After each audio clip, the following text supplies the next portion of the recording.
Okay, go ahead. Okay, well, Thierry, welcome to Ontario. Is this your first time? First time. I mean, when did you arrive? I came in on Sunday. It's been a couple of days. Great. And, I mean, a lot of people that followed your career, they know how good you are in the judo also having a decorated career. Now you're going to be going up against Roy Boughton, who actually is on the way, on the rise here with some recent A's over in Interview. And, just wondering in terms of your game plan, without giving away all the strategy and all the secrets, what it is that you're expecting that fight to look like.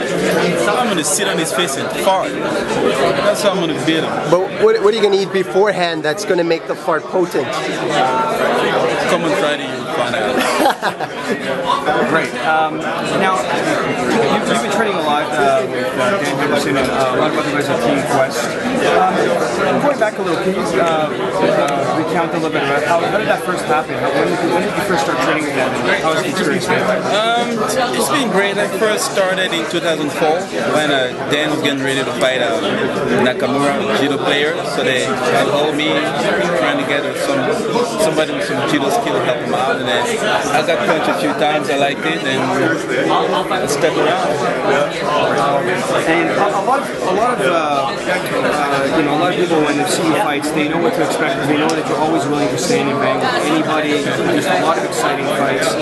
At the same time, is there any time where you feel that maybe you'd like to use a little bit more of your judo when you have that advantage over your opponent? I mean, you need to work on specific skill set for specific fights. If let's say a simple example, when I fought with Runner, those guys would eat me alive on the ground. So if I were to take them down, it would be just giving myself away. So depending on each fight, I just need to make sure to use the right skill set.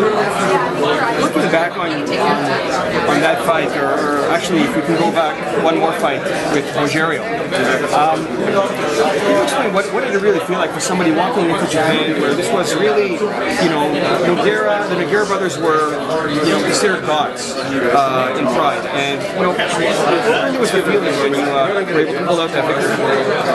It's funny because I didn't know really who they were. I knew I could read their names anywhere, but I really hadn't synced in yet to know that they were that big until after the fight. So for me, it was just a regular fight. Go there, get some money and go home. But then after the fight, things went the way I wanted to. And now as you look towards this coming fight, was it difficult for you to have to change game plans? I know this is your third opponent, and I think it was recently announced about a week ago.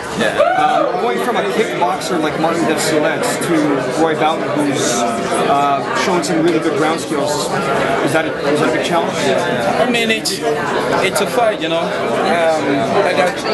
I just got to do what I can do to win the fight. It's true, it's a last-minute replacement, but I've been training for a long time for this fight, and usually you train for a guy, but on the other side, you don't know, even if you know about the opponent a month ago, you don't know what he's working on. He might come up with new skills. So for me, it's just about new opponent, but I just look at it as the same opponent I had before, new skills. Well, it looks like you've got plenty of friends supporting you here. So that's my cornerman. They keep messing around. Great. So getting ready for Roy, and let's step away from the competition. A lot of people are interested in knowing, when you're not training, when you're not preparing for a fight, what's your absolute favorite place to be? On my couch watching TV, because I love TV. When I was back home, I didn't have a TV. Now I have one. Favorite show? Favorite show? There's plenty of them. So it's hard for me to say because my DVR actually usually fills up really quick because I like drama and comedy and fun stuff. And you've also had the chance to travel all over the world for your career. What are some of the most interesting places that you didn't expect that you would be that you were able to see on your career? Niagara Falls. I never as a kid, I knew that was one of the 7 wonders of the world. I never thought in a million years I would ever go there. So as soon as I got the call from Ontario, I'm like, I don't care, I just want to go there. Give me 5 people to fight, I don't care. As soon as I go there and go to the Niagara Falls. Awesome. Another thing I'm wondering is, with different fighters, it varies in terms of how much they've changed their diet when they start to train for a fight.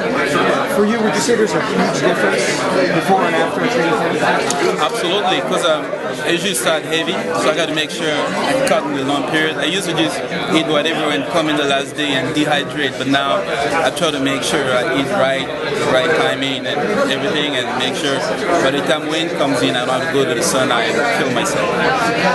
Awesome. So, just one final question. What do you think people can expect to see on Friday night when you take on Roy Boughton? I'll fight on his fate. So if you want to know more, Friday. Sure. Ray, well, it's a pleasure.